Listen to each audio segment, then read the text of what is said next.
उद्देश्य। इस पाठ के अंत में आप निम्नलिखित सीखने में सक्षम हो जाएंगे।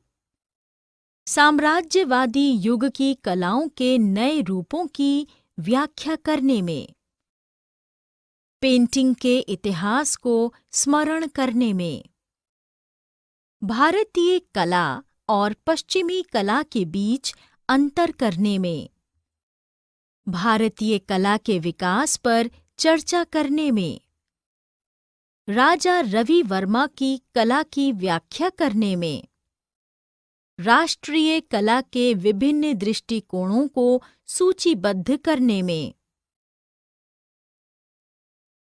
साम्राज्यवादी युग की कलाओं के नए रूप।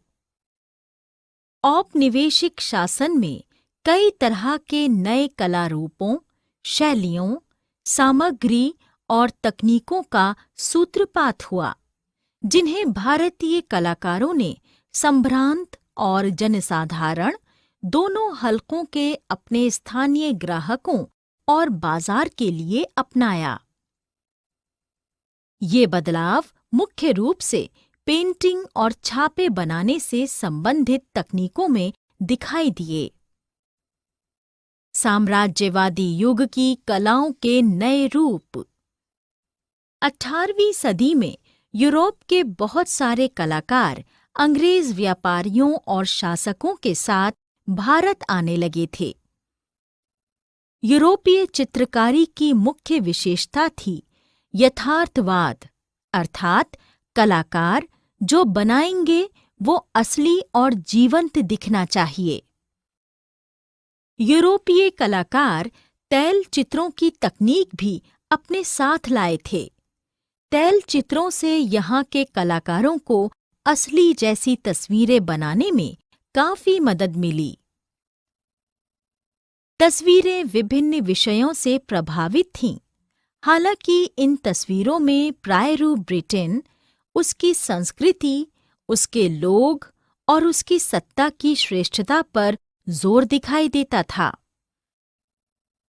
मनोहारी दृश्यों की चाह। एक प्रचलित साम्राज्यवादी परंपरा मनोहारी भूदृश्यों को चित्रित करने की थी, जिसमें भारत को एक ऐसे अनूठे भूप्रदेश के रूप में चित्रित किया जाता था जिसकी ब्रिटिश कलाकार सैलानियों को पड़ताल करनी थी। टॉमस डैनियल और उनके भतीजे विलियम डैनियल इस परंपरा के सबसे प्रसिद्ध चित्रकार रहे हैं। अपनी कुछ तस्वीरों में उन्होंने दर्शाया कि ब्रिटिश शासन भारत को आधुनिकता की राह पर आगे बढ़ा सकता है। कुछ अन्य तस्वीरें अतीत के वैभव की याद दिलाती इमारतों और प्राचीन सभ्यता के अवशेषों को दर्शाती हैं। प्राधिकार का चित्रण। औपनिवेशिक भारत में बेहद लोकप्रिय होने वाली एक और कला शैली रूप चित्रकारी थी। ब्रिटिश और भारतीय दोनों देशों के अमीर और ताकतवर लोग किरमिच पर अपनी छवि देखना चाहते थे।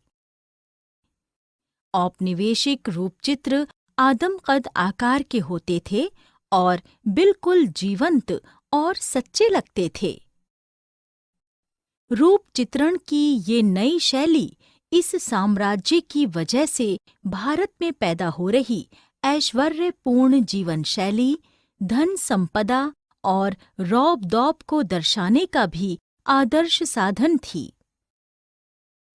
यूरोपियन रूप चित्रकार जैसे योहान जोफनी लाभदायक काम की तलाश में भारत आए। उनका जन्म जर्मनी में हुआ था। वे बाद में इंग्लैंड में जाकर बसे और फिर वे 5 साल के लिए भारत आए।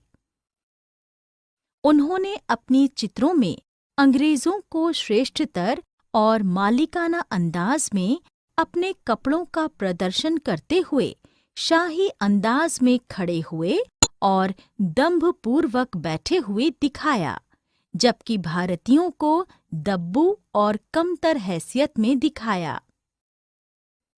बहुत सारे भारतीय नवाब भी यूरोपीय चित्रकारों से अपने रूप चित्र बनवाने लगे थे। आकर्ट के नवाब मोहम्मद अली खान ने टिली कैटल और जॉर्ज विलिसन नाम के दो यूरोपीय कलाकारों को अपना रूप चित्र बनाने का जिम्मा सौंपा और ये पेंटिंग्स इंग्लैंड के राजा और ईस्ट इंडिया कंपनी के निदेशकों को भेंट कीं। इतिहास को चित्रित करना। साम्राज्यवादी कला की एक और श्रेणी भी थी जिसे इतिहास की चित्रकारी कहा जाता था। इस शैली के चित्रों में ब्रिटिश शाही इतिहास की विभिन्न घटनाओं को नाटकीय रूप से चित्रित किया जाता था। 18वीं सदी के आखिर और 19वीं सदी के शुरुआती सालों में इस तरह की चित्रकारी को भारी सम्मान की नज़र से देखा जाता था और वो काफी लोकप्रिय हो गई थी। भारत में अंग्रेजों की जीत ब्रिटेन के इतिहास चित्रकारों के लिए एक उपयोगी सामग्री थी। उन्होंने उन विभिन्न युद्धों को चित्रित किया जिनमें औपनिवेशिक शासन ने भारतीयों को हराया था और अंग्रेज अपनी सत्ता, अपनी विजय और अपनी श्रेष्ठता का गुणगान कर रहे होते थे। इन इतिहास चित्रों में से एक शुरुआती चित्र 1762 में फ्रांसिस हेमन द्वारा बनाया गया था। जब अंग्रेजों ने प्लासी के युद्ध में नवाब सिराजुद्दौला की भारतीय सेना को हराकर मीर जाफर को मुर्शिदाबाद का नवाब बना दिया था। चित्र में मीर जाफर को लॉर्ड क्लाइव की अगवानी करते हुए दिखाया गया है। रॉबर्ट कैर पोर्टर ने 1799 में श्रीरंगपट्टम के प्रसिद्ध युद्ध में मैसूर के टीपू सुल्तान की हार को चित्रित किया। ये चित्र जबरदस्त उथल-पुथल और ऊर्जा से भरपूर है। ये पेंटिंग इस घटना को नाटकीय रंग में पेश करती है और अंग्रेजों की जीत का गौरवगान करती है।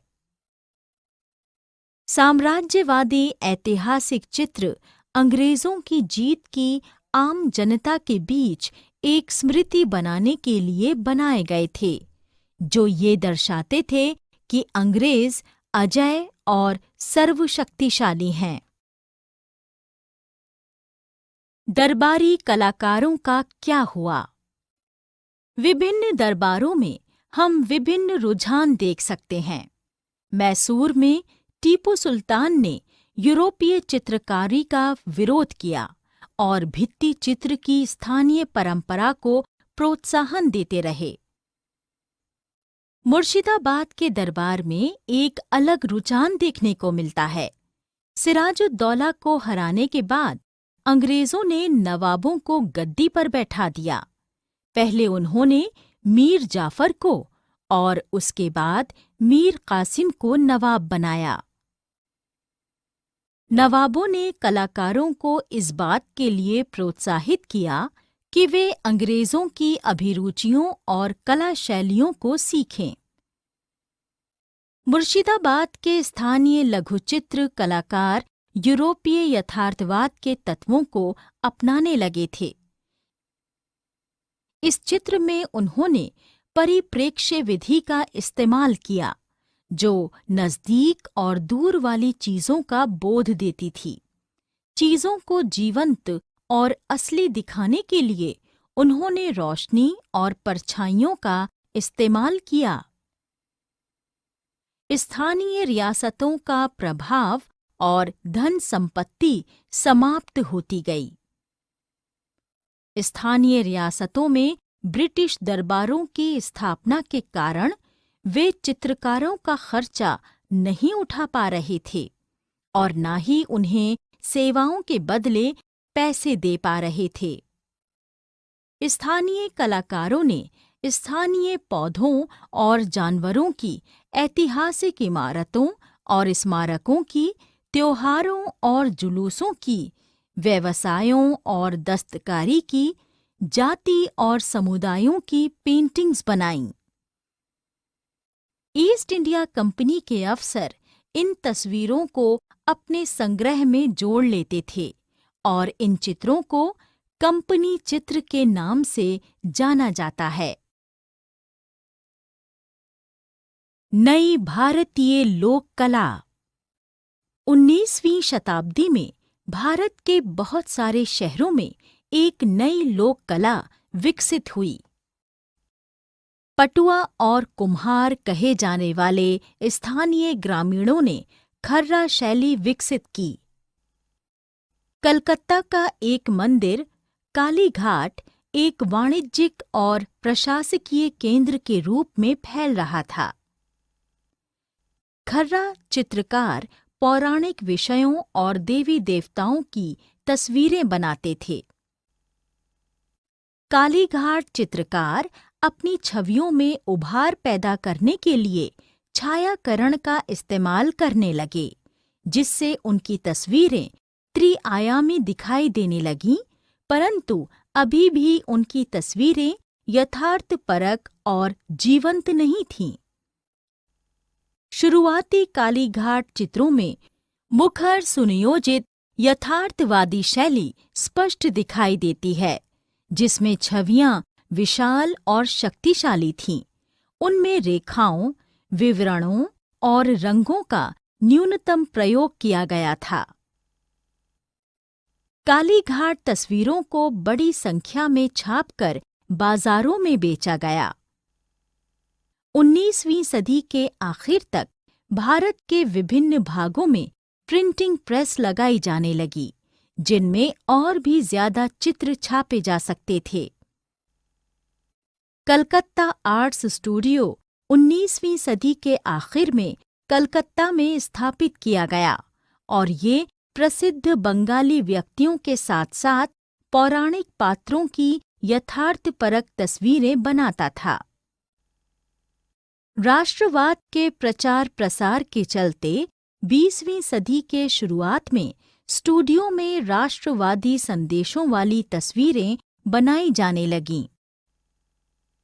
इनमें से कुछ तस्वीरों में आप भारत माता को देवी के रूप में हाथ में झंडा लिए खड़े हुए देख सकते हैं, या राष्ट्रीय नायक अपना शीश माता के चरणों में चढ़ाते हुए देख सकते हैं। राष्ट्रीय कला की चाह। 19वीं सदी के आखिर में कला और राष्ट्रवाद के बीच एक और गहरा संबंध स्थापित हो गया। बहुत सारे चित्रकारों ने आधुनिक और राष्ट्रीय कला शैलियों की मिश्रित शैली को विकसित किया। राजा रवि वर्मा की कला।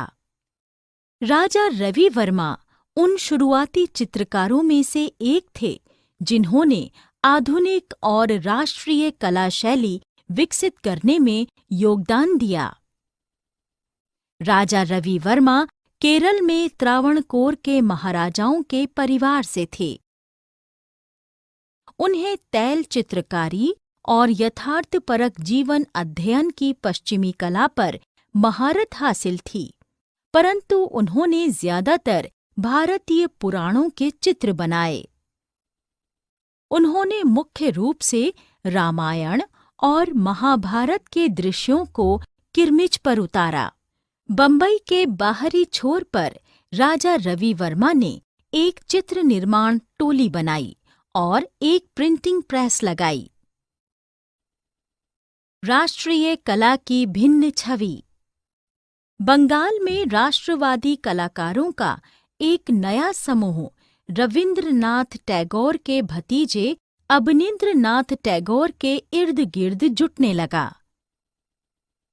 इस समूह के कलाकारों ने रवि वर्मा की कला को नकल आधारित और पश्चिमी रंग-ढंग की कहकर खारिज कर दिया और ऐलान किया कि इस तरह की शैली राष्ट्र के प्राचीन मिथकों और जनश्रुतियों को चित्रित करने के लिए उपयुक्त नहीं है।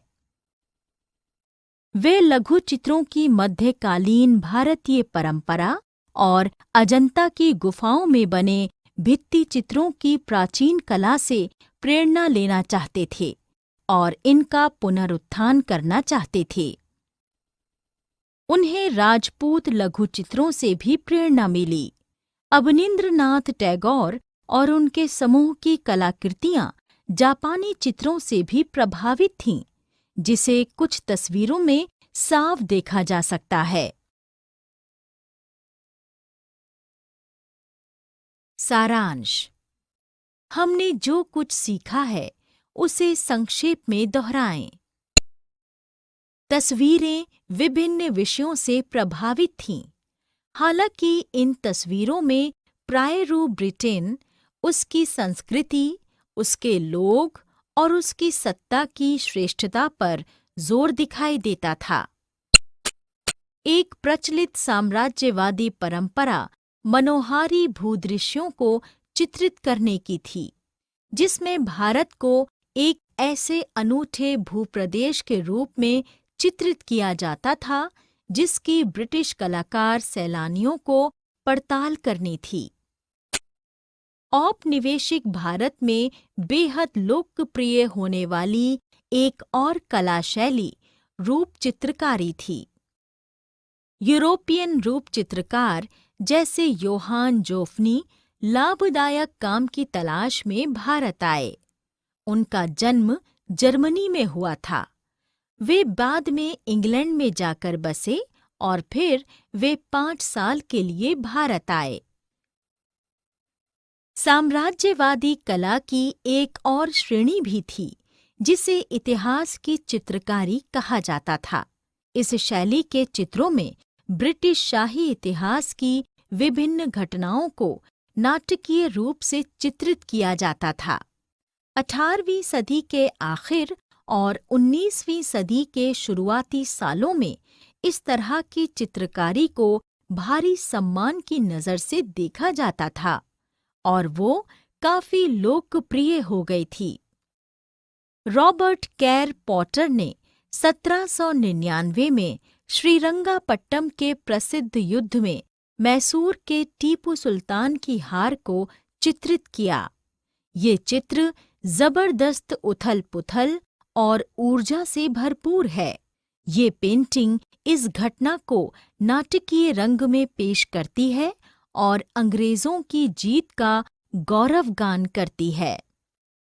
मुर्शिदाबाद के स्थानीय लघुचित्र कलाकार यूरोपीय यथार्थवाद के तत्वों को अपनाने लगे थे। इस चित्र में उन्होंने परिप्रेक्ष्य विधि का इस्तेमाल किया, जो नज़दीक और दूर वाली चीज़ों का बोध देती थी। चीज़ों को जीवंत और असली दिखाने के लिए उन्होंने रोशनी और परछाइयों का इस्तेमाल किया। राजा रवि वर्मा उन शुरुआती चित्रकारों में से एक थे जिन्होंने आधुनिक और राष्ट्रीय कला शैली विकसित